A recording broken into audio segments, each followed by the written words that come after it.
put a poll out on my podcast channel asking you guys some podcast topic ideas, and by an overwhelming amount, you guys wanted to hear the story about how I started riding BMX. And as I can't make that a whole podcast, it seems like a lot of you are interested. So today we are talking about how I got started with BMX. Honestly, most of my actual BMX journey has been documented, and I will sum that up, but we're gonna go way back into what inspired me to ride it in every single step, how I got my first bike, how I learned about bikes, what my mindset was back then, what I was thinking about. We're gonna cover that and more in today's video. You might be wondering what super swaggy shirt I got on. Well, let me answer that for you. Today's sponsor is Mr. Goo Goo and Miss Go. Why am I promoting another clothing brand? Because this clothing brand is unlike anyone I've ever seen, especially mine. You know, my brand is a lot of blank stuff, minimalist, you know, high quality with like low design.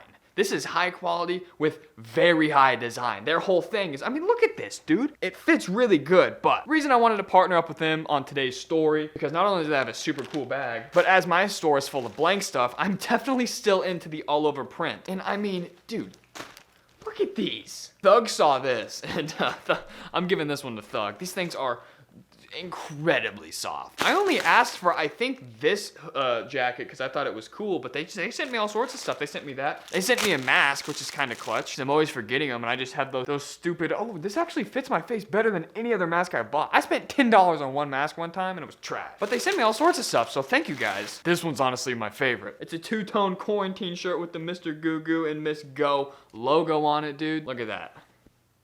Says quarantine on it. Click the link in the description. Definitely check these guys out. It's so soft, high quality, and I mean, this is great stuff. It's nothing like you could ever get on my store. Nothing like you will ever get on my store. And I've had so many offers from clothing brands to promote and pay me nice amounts of money, and I said, no thanks, until today. Use my code Greyson for 15% off of your purchase, and yes, it does work with already discounted items. The tag says, we're making the world really colorful. The original all over prints. Thank you for sponsoring today's video. Anyway, let's get into the story. So my entire life, I started probably age like 7 or 8. I was a skateboarder. I was in love with skateboarding. I was obsessed with it. You know, I had the baggy shirt, the baggy jeans, the Osiris high tops. I had the Element skateboard, the Monster hat, or whatever. I was like the cliche skater kid when I was in school. And then fast forward a little bit, we get to 7th grade. I'm in junior high. I don't know how your school is structured, but we go K through 4th, 5th, 6th, 7th, 8th, and then 9th through graduating as a senior, 12th grade. So I was in junior high, which is 7th and 8th grade. I was 7th grade, I was a heavy skateboarder. But that's when the tide started to turn. I had a friend who rode BMX, and I didn't really understand it. I was still in that mindset of like I was a young skater. I looked up to the older skaters, and back then, BMX was lame, right? You would go to the skate park and you'd make fun of him. You wouldn't like him, right? So I was friends with the BMXer, and he sat me down. He's like, dude, look at this. And he showed me my first ever BMX video, Tom Dugan. My mind was blown. My skateboard couldn't do that. In fact, I think just before I watched that video, one of those storm drains just ate the fucker. So anyway, he showed me a Tom Dugan video, and then he showed me his bike. Tom Dugan was riding for a brand called Fit Bike Co., and that just so happened to be what he had. He had whatever they were selling 10 years ago. I think it was a Fit Benny. I think it was a blue frame with chrome wheels and the white wall rims. Way back. This was like before I even started riding, and I've been riding for about 8 years. So to some of you, that's not a long time, but to me, that's my entire career. I pedaled on his bike, and I was like, wow, okay, you know, I started doing bunny hops and stuff, and then finally I was like, oh, you know, it's expensive, whatever. In the back of my head, BMX was cool, but at the end of the day, I was still a skateboarder. Fast forward like a week, 2 weeks, maybe a month. Like I said, this was 8 years ago. But fast forward not too long. And my buddy, I was hanging out with him his last day before he was moving to Florida. He had a BMX bike. Now, it wasn't a Fit Benny. It wasn't anything like that. It was a $100 blacked out Hyper with screw-on pegs and the whole 9 yards. The classic Walmart bike. He's like, hey man, I'm moving. I can't take this with us. I don't ride this piece of shit anyway. Do you want it? And I was like, yes, give me the bike. So he hooked me up with a free $100 Walmart bike, and to me, that was insane. But that was the start of it all. Oh my god, nice shirt. So after riding the bike a little bit, taking it to the skate park on the old Sunday session bike nights that are unfortunately extinct, but I remember people were like, yo, you seem pretty into it, you know, you're actually giving a shit, you're trying. But they let me know that my bike was pretty much ass. So I had this like bond, and I forget exactly what it was, but it was something my grandma left me, and it had appreciated a couple bucks. And it was one of those things, you throw it in the bank and it appreciates over time. But I wanted to cash it out now. And I remember it was $140 when I took it out of the bank and I bought what's called a Sapient. It's like one of those, it's above a Walmart bike, but it's one of those off-brand, I'm trying to think of something that's a little bit more popular. Maybe like a Framed or like a Mafia, except everybody knows what a Mafia is. Just a cheaper bike. It was $140. Made for BMX, but still very cheap. That's what I started on. And from there, I was hooked. It was game. That's game. GG. I was addicted ever since then. But after riding, then I really understood Fit Bike Co. I had heard of it. That's who Tom Dugan rode for. That's what my friend's bike was. But I never really put two and two together. I was like, wow, okay. Now I understand the importance of a good bike. Now I appreciate the skill that Tom Dugan, and I was also watching Chase Hawk and Aaron Ross.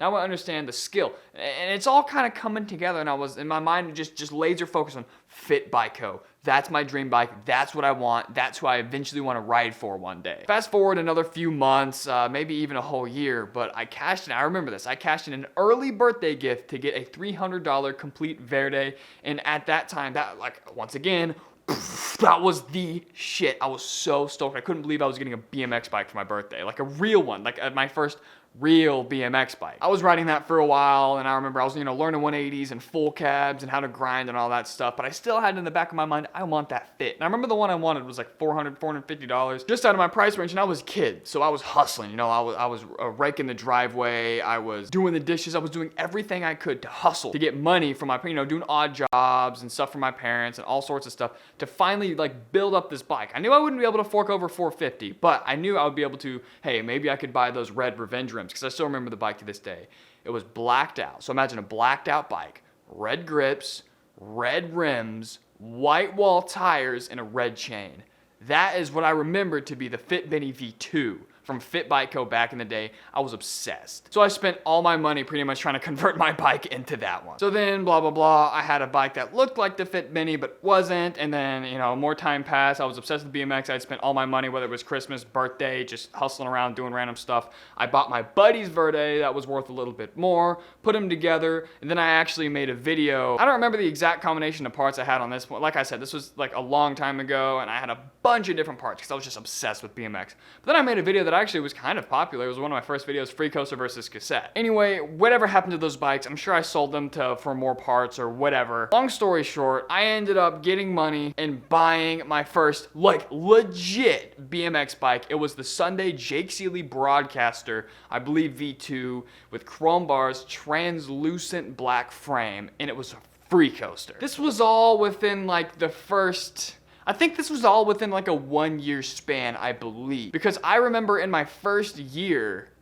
I was doing truck drivers and tail whips because I was my wires were crossed, dog. I was laser focused. I was hustling, getting these bikes, getting these parts, doing everything I can, pulling things out of the bank from that my grandma left me, finding good deals on other bikes so I could put them together and sell one nice one, and constantly hustling to get better, not only on the bike, but my bike as a whole. So I had a real bike. This was a $600 complete bike with a Free Coaster. And at this point, I know the basics. I could 360, and I remember when I first got this bike, you can still go find my edit way back on my channel, where I'm doing 360s, and I'm doing bar spins, and one bar spins, and full cabs, and all sorts of stuff. That was around my first year of riding. I take it back. I don't think truck drivers and tail whips for my first year. I think my best trick my first year was a 180 bar spin, and I think a year and a half to 2 years, that was when I was really doing truck drivers and tail whips. Anyway, then I met this guy by the name of Chase Kaufman, and he was my mentor for the next year. He was so good. I think he was flow on Monster, and he was riding with pros and traveling and doing all sorts of crazy stuff. This dude was doing,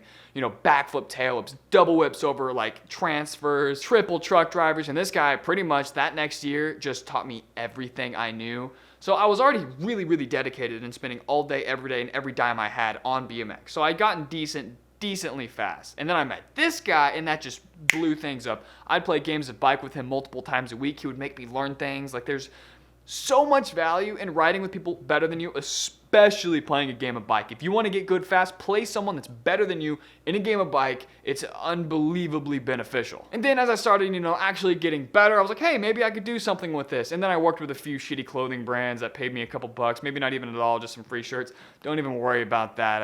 Especially Proteus Co. I've made fun of them forever. A lot of when I make fun of things, it's jokes. I'm not joking about Proteus. Stay away from them. They're fucking shit. Anyway, so after that, then that's when I started YouTube, and that's kind of where the story ends and the YouTube channel picks up, and then, the rest is history. You guys know pretty much what it is because I've been documenting it ever since then. And now we're here where I'm in my girlfriend's basement, clearly failing No Nut November. Anyway, guys, thank you for sponsoring this video and keeping the show on the road. I greatly appreciate it. And this is my last video of this month. Yeah, I'm going to start the daily vlogs December 1st all the way up until December 23rd, then Christmas Eve, and then I'm not vlogging anything until probably after the 1st of the year, so expect 23 daily vlogs coming with me starting the next video you see from me. See you in like a week.